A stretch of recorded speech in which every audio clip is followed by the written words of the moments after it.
mas as bases brasileiras muitas vezes não permitem isso.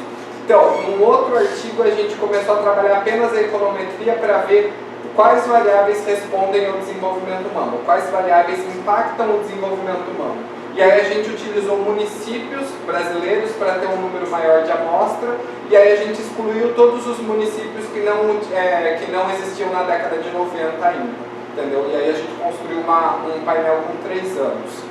Eu acho que isso é a primeira coisa. Sobre a Banerjee do Flow, do Prêmio Nobel, isso é verdade, eu tenho lido o trabalho deles já bem antes deles serem Prêmio Nobel, e eles trabalham muito também com a questão de segurança alimentar. E uma coisa que é observada na segurança alimentar é porque uma pessoa que passa fome, ao invés dela comprar um alimento que tem um poder nutricional melhor, ela vai comprar Coca-Cola ou ela vai comprar um lanche no McDonald's. Eu acho que é daí que surge um pouco esse questionamento da racionalidade, né? Que é o poder de você decidir entre uma coisa ou outra. Muitas vezes, mesmo você passando fome, e você sabendo que é melhor você comer um alimento de alto valor nutricional, a sua preferência vai ser consumir algo que é mais culturalmente disseminado. Então eu acho que é um pouco disso que eles têm trabalhado, mas muito interessante. Obrigado, Carlos. Mais alguém? Obrigado pela palestra, excelente, mesmo não sendo economista, bem longe. As informações são, de fato, super interessantes e qualquer pessoa consegue captar a mensagem principal que está relacionada com o bom uso de recursos públicos, né?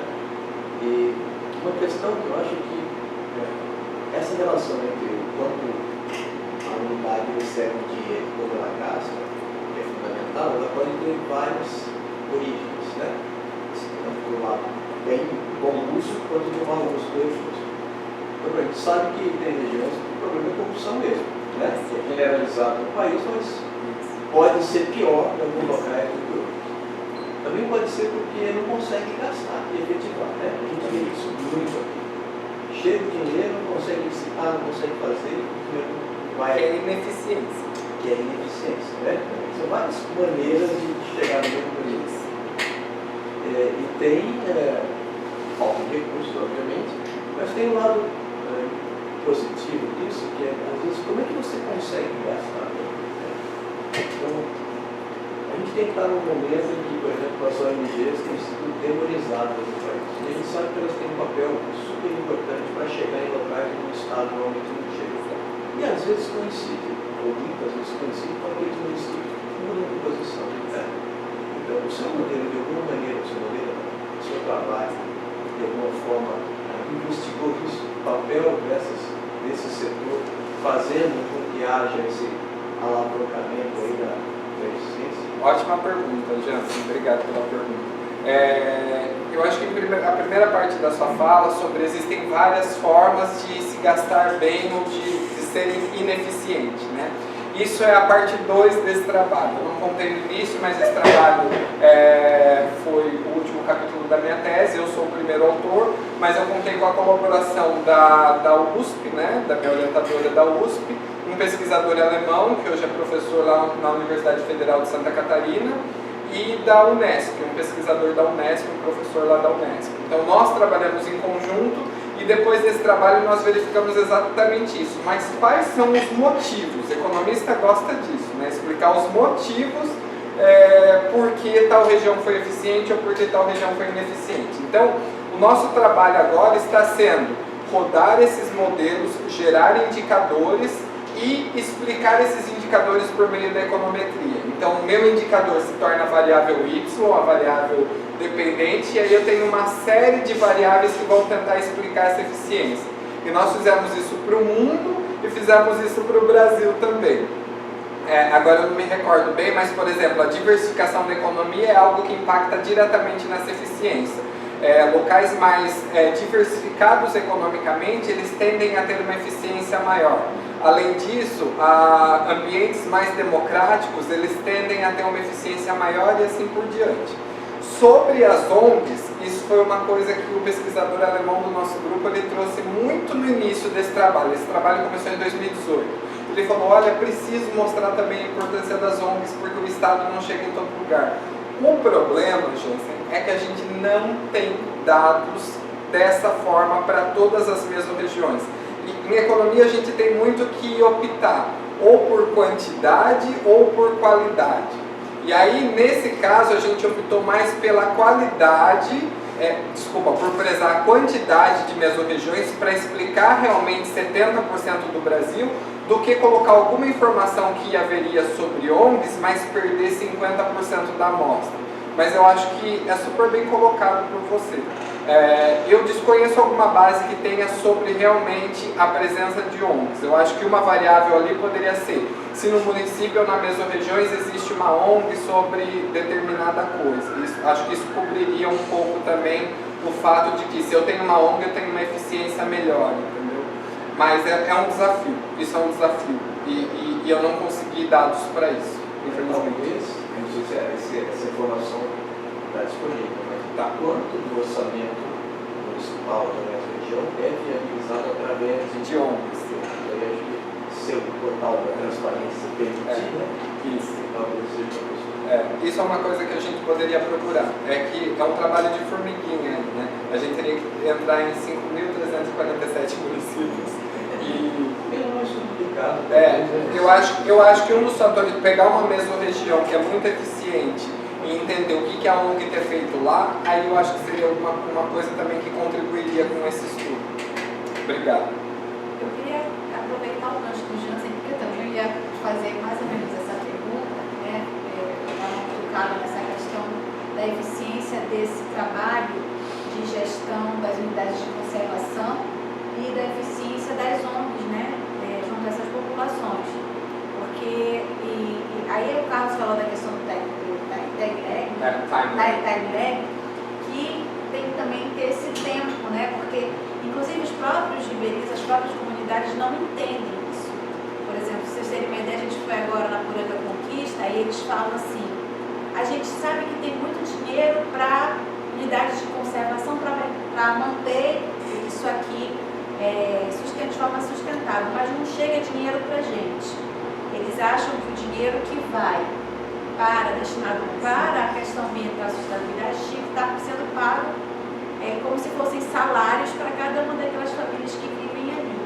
Então, assim, isso para a gente é muito nebuloso. E talvez por isso o governo venha e critique muito, né, as ações das ONGs e de outros, no caso dos setores, né, que estão ligados com as questões ambientais, com as questões indígenas. Daria para a gente utilizar essa ferramenta para fazer uma análise desse tipo, também da eficiência, né, desses setores, por exemplo? São duas coisas que seria possível proceder. Por exemplo, a gente pode calcular a eficiência das ONGs em gerar qualidade de vida para os moradores ribeirinhos. Isso é possível. Por exemplo, a gente teria que pegar quantas as ONGs recebem do governo e qual é a qualidade de vida dos ribeirinhos, como que é essa transformação. Eu acho que isso já é um indicativo para o governo federal, inclusive, de quais ONGs estão realmente funcionando. E a gente precisa entender que esse ranking, eu tenho 10 ONGs, a que está na 10ª posição não significa que ela está fazendo um trabalho muito ruim. Na realidade é uma análise relativa, né? Então significa que ela precisa aprender com as melhores ONGs como gerir melhor os seus recursos. É nesse sentido que a gente tem que mostrar o trabalho, que ninguém aqui quer acabar com o ONG.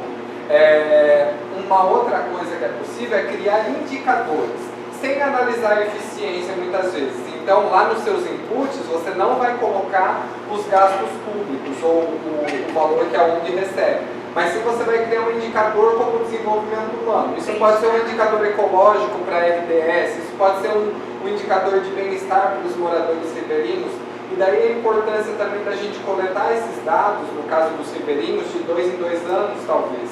Porque a gente consegue comparar a evolução disso. Uma coisa é você mostrar só um ponto no tempo. Outra coisa é você mostrar que aquilo está melhorando. Ou seja, hoje existe política pública lá e a gente está conseguindo melhorar a qualidade de vida dessas pessoas. Então a política pública precisa permanecer. Essas pessoas precisam ser olhadas, enxergadas de uma forma diferente. E a gente pode propor indicadores que realmente traduzam o que é qualidade de vida para essas pessoas em específico. Que esse é o nosso desafio no PELD, né? Que é justamente avaliar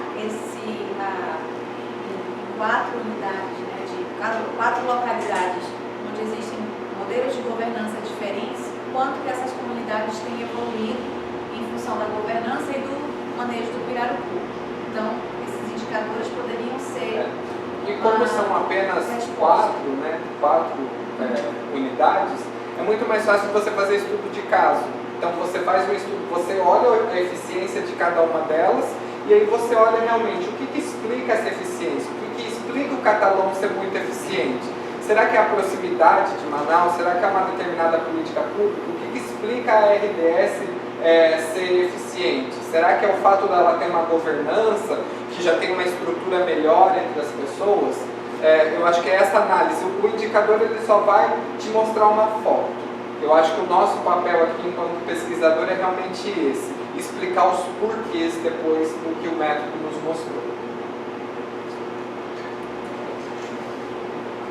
Quem? Professor Marcos, você depois? Quer pegar o gancho? Eu não sei se você falou 3 anos ou 3 o corte com 3 observações, acho que em 2010 fez a metodologia do painel e por que você não pegou um pouco mais, já que a variação seria, na minha visão, de dados de série temporal, série histórica, e embora se tenha dificuldade de dados, nós se diminui muito, sempre se diminui um pouco nos 4.000, poderia ter pego maior, isso não chega a afetar os dados. Não vi também, e achei até interessante, você não fez toda a diferença, pelo menos eu não percebi porque eu não li o trabalho, mas é uma discussão, esse trabalho muito entre essa questão da desigualdade e da pobreza. E são duas coisas que precisam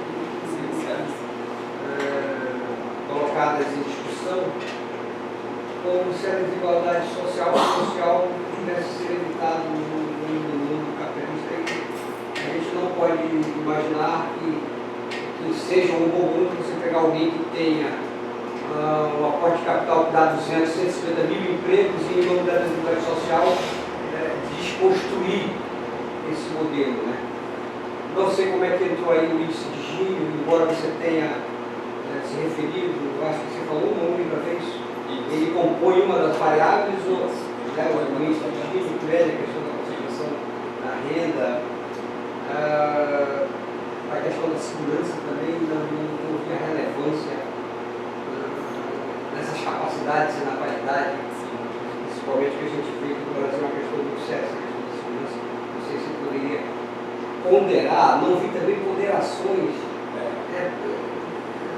Eu tenho uma dificuldade muito grande de entender na minha profissão avaliação de dados absolutos. Eu até ensino os meus alunos no primeiro dia de aula, olha, se você sair de 5 para 10, você tem uma avaliação absoluta de 5 e você aumentou 100%. Se você sair de 100 para 105, a variação absoluta é a mesma.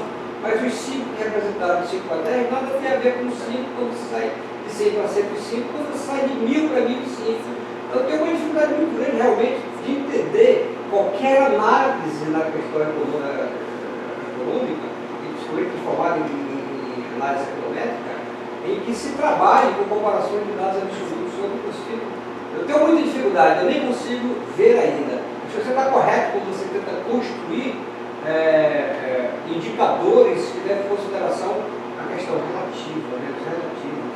E aí, eu me lembro aqui agora do que você falou e da Angélica, sobre essas avaliações de ontem. É uma questão séria, não é uma questão de complementar a Janssen hoje.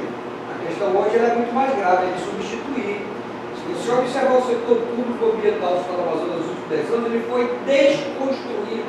Ele está no processo de desconstrução brutal, absurda, em detrimento de ONGs.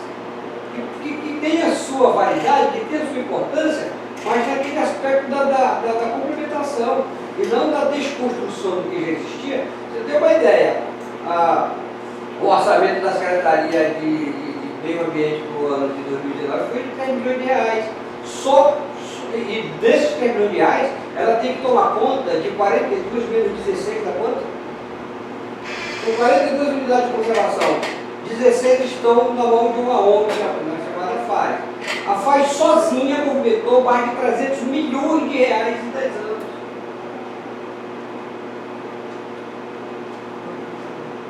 Sem prestar conta. E não adianta alguém me dizer que presta conta, porque não presta conta. Então tem algum sentido nessa questão. Tem algum sentido não, é algo planejado. Eu não vejo de outra maneira como é que o setor público, os melhores técnicos do setor público ambiental migraram todos para ONGs nos últimos 10 anos. Houve uma desconstrução absurda em termos de orçamento e de recursos urbanos da Secretaria Municipal, da Secretaria Estadual do Meio Ambiente. Né? Então você vê, nós temos uma ONG que pegou mais de 300 milhões de reais para tomar conta de 16 unidades de conservação. E nós temos uma Secretaria de Estado do Meio Ambiente que teve um orçamento de 3 bilhões em 2019, para as outras 42 milhões de 2016, da conta? Da 26, né? A outra de 26 unidades de conservação. Se você pegar o BNDES, o Fundo Amazônia, e pegar projeto por projeto, sabe, não tem como você, desculpa, assim, fazer nenhuma análise dos produtos que não foram entregues. ONGs que pegaram 50, 40 milhões de reais e gastaram 60%, 70% em pessoal, entendeu? 20 milhões, melhoria da gestão ambiental do Alto Rio Negro. Caramba, o que é isso? O que foi isso? Você está falando, que produto gerou? Não tem, nem prestação de contas tem. Eu fui ao Tribunal de Contas da União numa reunião semana passada, saí lá frustradíssimo. O Tribunal de Contas da União não tem o que fiscalizar. Eu digo, mas isso não é do governo federal, a gente é do governo federal, mas a gente não pode fazer nada. Então todas essas pessoas sabem que tem, o Miguel Fernandes já dizia, desconfia do idealista que ganha dinheiro com o seu ideal. O que nós temos mais hoje no setor, infelizmente, eu falo, eu não tenho problema nenhum em falar, porque os dados estão aí e não é uma opinião, é uma realidade, é uma leitura de dados. Muito legal o meu trabalho, cara. Tem algumas coisas aí que eu até tenho muito interesse de ler para entender melhor a tua metodologia. Não sei o que se poderia fazer com dados históricos, que pudesse, em cortes. Você falou em 3 anos, eu fiquei confuso. 3 anos ou 3 décadas? Deixa eu explicar. Foram várias perguntas em relação. 2000, 2010 e 2019? Não. São duas coisas. Para a econometria, eu utilizei os dados de 2000 e 2010, 2 anos. Eu não utilizei 1990, o censo, porque eu perderia mais informação ainda, porque o nome das regiões mudam de 1990 para 2000. Então, o objetivo desse estudo não é a econometria. A econometria é utilizada aqui apenas para mostrar que existe uma relação entre gasto público e produto interno bruto em desenvolvimento humano. Só para isso, só para mostrar essa relação. Então, o time lag é válido? É válido, mas para esse caso não é algo relevante, porque a gente só quer mostrar essa relação. No DEA, no indicador, eu não mostrei nenhuma variação entre 2000 e 2010. Você está corretíssimo em dizer que quando muda de 5 para 10, quando muda de 100 para 105, são variações diferentes. Mas isso não aconteceu nesse trabalho. Por quê? Porque eu estou analisando um único ponto no tempo. Se eu fosse analisar vários pontos do tempo, eu não posso utilizar esse método. Eu tenho que utilizar um outro método chamado índice de Malmquist. Esse índice de Malmquist vai exatamente fazer isso, que é o quê? Mostrar a evolução ao longo do tempo, mas comparar cada variável, cada unidade tomadora de decisão com ela mesma em relação às outras. Se houve um descolamento da fronteira de melhores práticas, todos têm que ser descolados também para essa nova fronteira, porque é como se tivesse ocorrido uma mudança tecnológica. Esse método não faz isso. Esse método permite que eu crie um indicador apenas para 1 ano. Se eu quero utilizar mais anos, eu preciso utilizar índice de Malmquist. Isso a gente ainda não fez. O nosso desafio foi fazer o indicador apenas para 2010. Por quê? não existia indicador. Então a gente quer, primeiro, apresentar um indicador para a sociedade acadêmica, para a comunidade acadêmica, e depois explorar melhor esse indicador. Você fez um corte seccional, Exato. usar a série temporal. Exato, exatamente. Mais para econometria, isso é uma coisa que fica um pouco difícil de compreender realmente. Os revisores do artigo também bateram nessa parte. Mas então, professora Angélica, é muito difícil você entender realmente quando o camarada lá da ponta, porque é que nós temos, uma vez o cara disse assim, você tem que entender que lá eles construíram uma escola. Eu digo, ótimo, mas isso para mim é valor absoluto. Eu quero saber o valor da escola em relação ao movimento dos recursos que eles receberam. É isso que interessa, que é a questão do relativo. Exato. Ela construiu uma escola muito bem. A escola corresponde a 0,000% que esses caras receberam. Se você pegar o que ficou desses 300 bilhões hoje, em 10 anos, eu te garanto que não tem 10% em ativo nesses lugares que foram escolhidos, desses 16 unidades de conservação. Isso é estúpido, cara. Não vem me dizer, e tu vai dizer o quê? Qual é o produto? Tu me mostra qual é o produto que justifica os outros 90%. Melhoria da gestão ambiental é algo tão subjetiva, sabe? A maioria alguns desses estudos, inclusive, estão muito mais além. Os caras estão fazendo melhoria de gestão ambiental em um lugar que não se derruba uma árvore nunca. Eu te mostro vários projetos, eu tenho todos. Eu requeri todos, eu tenho todos. Estou analisando, tem projeto de 19 milhões, 20 milhões, 25 milhões, 12 milhões, para melhorar a gestão ambiental em lugar que não se derruba uma árvore.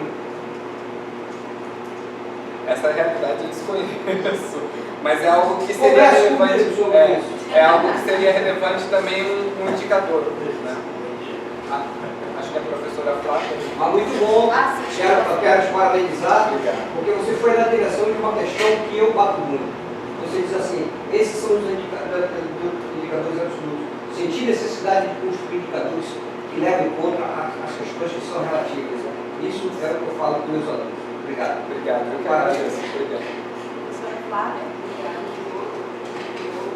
A oportunidade de apresentar algo que é novo, pelo menos para mim. Eu teria curiosidade de conhecer, mas saber de que forma a economia pode ser traduzida em outras áreas do projeto físico, né? E até para parabenizar a Angélica por ter conseguido, então, fazer essa parceria, né? E a gente mencionar, mas é uma pessoa que certamente vai somar muito próximo, né? E aparentemente se viu agora no dia de uma vai somar bastante, pelo menos esse componente da socioeconomia, né? Então, nesse sentido, eu parabenizo o Felix, o Admiral, por proporcionar nesse primeiro momento essa relação.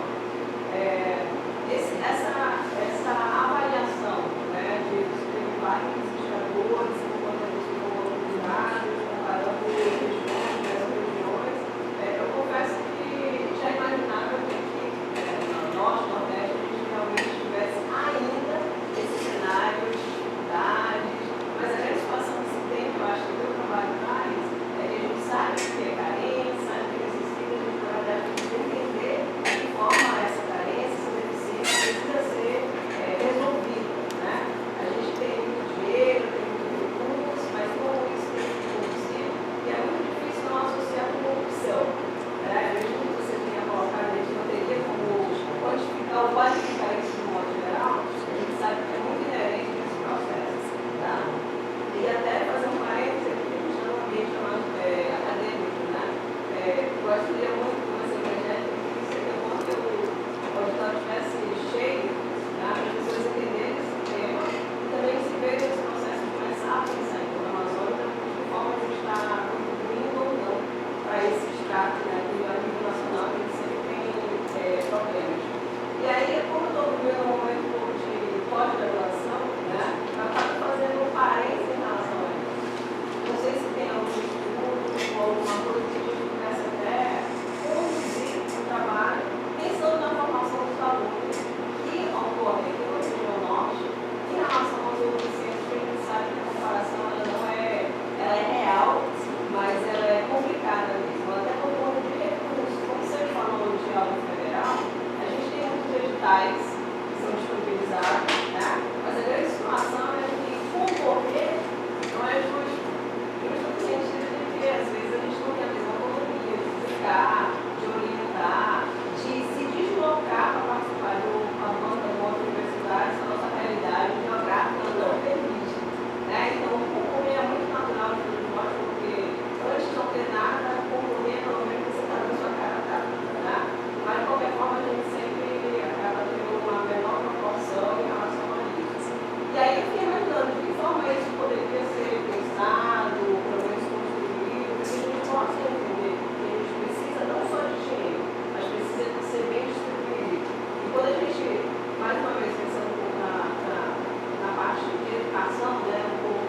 professores são a voz que chega lá em cima, que as pessoas entendem que a maioria precisa ser beneficiada, pelo menos ser revista. Né? Então, nesse sentido, eu agradeço muito, mais uma vez, a Angélica, e eu espero que a parceria aí de vocês possa render muitos frutos, se a gente possa, até naquele cenário ali do Amazonas, de não tinha informação, a gente possa subir de uma forma agora com outros dados. Obrigado, Flávia, novamente, né? A gente conversou durante a semana passada. Eu tenho muito a agradecer ao UFAM, fui muito bem recebido aqui, e eu acho que esses estudos também podem ajudar a própria universidade, né? O que eu já tenho visto são assim, estudos, a análise da eficiência dos alunos dos cursos superiores em engenharia de produção. De pós-graduação nunca vi, mas eu acho que são coisas que vêm muito a calhar. E a região é muito isolada realmente, né? Uma coisa é você estar em São Paulo e ir para um congresso em Minas Gerais, e o cara de Minas Gerais vai para o Rio de Janeiro, e aí fica trocando figurinha. Outra coisa é você estar no Amazonas e ter que pagar R$5.000 de passagem, não dá para... É uma restrição muito maior, então isso teria que ser olhado com cuidado. É interessante o que a Flávia está colocando, porque a gente, por exemplo, a gente sabe, lança os editais da CNPq e tal, a gente não está nessa maravilha que foi há uns 10 anos atrás, mas a gente teve que foi estabelecido 30% do recurso para que a gente, voltado para a região norte e nordeste, para que os projetos daqui da nossa região entrassem, porque por causa do número de doutores e publicações, eles sempre levavam a melhor, né? E aí a gente teve isso, né? Acho que na época eu estava lá no INPA, eu lembro que teve muita discussão sobre isso. E a Flávia levanta uma situação interessante. Fazer pesquisa aqui, será se a gente está utilizando o recurso de forma mais eficiente do que lá para eles? Será se essa métrica que eles usam, ou seja, número de publicações e número de doutores lá, é a melhor métrica para a distribuição de recursos para a pesquisa e para a educação? Eu acho que talvez não. Né? Você sai lá na região sul-sudeste para fazer uma pesquisa no campo, você leva 10, 15 minutos, pega um ônibus, está numa cidade, de uma cidade para outra em 1 hora. Você pega um barco aqui, você está nós vamos agora para campo, né, Jansen? Vamos para 2 municípios, vamos ficar 15 dias lá. A gente esvazia o laboratório do Jansen para ir todo mundo para poder, sabe, fazer uma pesquisa 2 vezes no ano. E lá em São Paulo a gente sabe que não é assim, São Paulo, Minas. Então, será que a gente está utilizando melhor esse recurso? Assim, de cara, né? Aí, lógico, aí a medida deles vai ser o quê? Publicação. Mas será que essa é a principal medida? Exato. Porque a gente não tem tempo nem de sentar para orientar, quanto mais para escrever.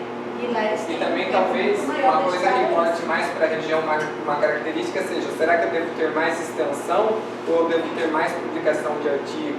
Outra coisa que eu enxergo também é a questão das áreas, né? Eu acho que as áreas de biologia, de biológica, são mais felizes no norte, né? Pela questão da biodiversidade. A economia, algumas áreas humanas são mais carentes, porque isso não tem sido tão discutido aqui. Eu acho que isso também que o grupo da Angélica pode trazer de relevância. Trazer essas questões da economia que são importantes em parceria com o PELD, em parceria... Porque, no fim, não adianta também você preservar a natureza se você não tem um desenvolvimento humano para aquelas pessoas. As duas coisas precisam estar juntas. As duas coisas andam juntas. Então, acho que as duas áreas são completamente importantes. E isso que a maioria das pessoas acho que ainda não enxerga no Brasil, principalmente. Estou enxergando, mas já estou enxergando de forma torta. Abrindo os nossos quintais para a exploração bioeconômica. É isso que a gente tem que tomar cuidado. E a gente tem que se apropriar disso, tem que entender o que é a bioeconomia, né? E sei lá, não ser passado para trás mais uma vez. Né? E é aquilo que o professor falou também, né? Quanto que construir uma escola representa? Uma coisa é você construir uma escola em São Paulo, que eu tenho um orçamento de milhões.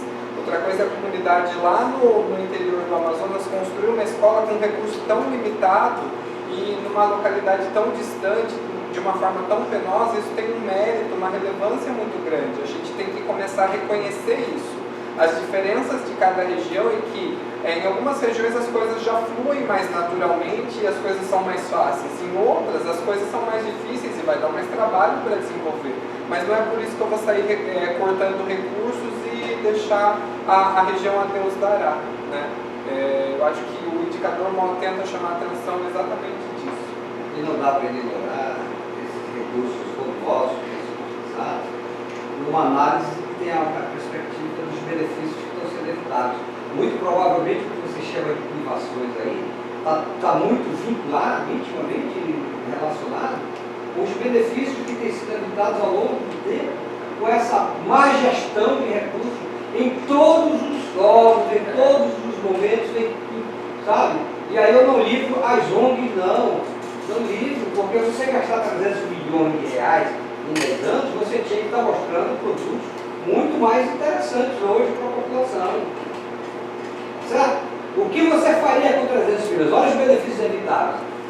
O que nós teríamos hoje para fazer na Amazônia com 300 milhões de reais? Alguém pode falar sobre isso? Quanto custa um hectare de safra? Quanto custa, sei lá, tantas outras alternativas que poderiam estar sendo vistas ou beneficiadas também por parte desse dinheiro? Quer dizer, 300 milhões de reais para administrar 16 unidades de conservação, construir uma escola, um posto de saúde. Nem isso, às vezes. Aí a pessoa que te questiona lá sobre isso, ela não está pedindo, eu não vejo também que ela seja tão assim, isso aqui poderia estar vindo em forma de salário. Não vejo de forma de salário não, mas há muitas outras coisas que poderiam ser feitas. É isso que a gente chama de benefícios evitáveis, que eu acho que estão muito vinculados, principalmente relacionados com a tua questão levantada aí da privação. Não, Pensa nisso. Essa pessoa que falou de salário, eu deduzi, mas assim, com certeza se chegassem benefícios para a comunidade, ela não falaria dessa forma, né? Que foi justamente o que o Diogo falou, assim, a gente está do outro lado de Açutuba e a luz só chegou lá, a luz para todos chegou há 3 anos atrás, e porque a comunidade foi obrigada. Olha, os benefícios evitáveis são medidos, mensurados mesmo, porque você tem os recursos que foram utilizados. E aí a alternativa, né? Cuja oportunidade, o que poderia ter sido feito? Sim. Cuja oportunidade aí não. Está fazendo o teto de mestrado, né? Então é isso. Alguém mais quer fazer pergunta para o professor? Karen? Eu queria ter acesso ao estudo. Eu te mando. Eu posso te mandar o artigo. Eu agradeço. Pode ser?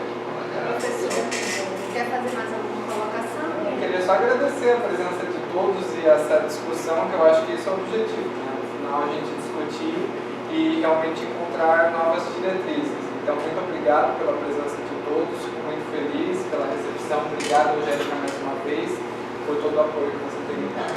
Obrigado. Deixa eu só fazer um comentário. Eu não queria sair daqui com a peste de que eu sou contra as ONGs. Eu não sou contra as ONGs, não. Ineficiente. Eu sou Contra a a favor ineficiência. da eficiência e sou favorável. Na verdade, eu defendo que ela tenha o papel de complementariedade que, quando ela foi criada, era para isso. Eu não aceito que ela substitua atribuições e competências que são de Estado. Sim.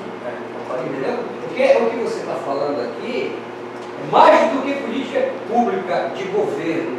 O que você está falando é política pública de Estado. Que até é uma pergunta que eu ia te fazer aqui, mas eu acabei de fazer mais. Tem uma diferença muito grande. O que é proposta de tese de mestrado e doutorado, entendeu? E sugestões para políticas públicas. A tua tese ela é muito forte para a política de Estado. Infelizmente, a gente não tem isso no Brasil. Não tem política pública. Tem uma estratégia de desenvolvimento de enquanto governo. país. No máximo, esses caras administram o que vai acontecer semana que vem. No máximo. Muito obrigada, professor. Obrigado, gente. Eu queria agradecer a presença de todos.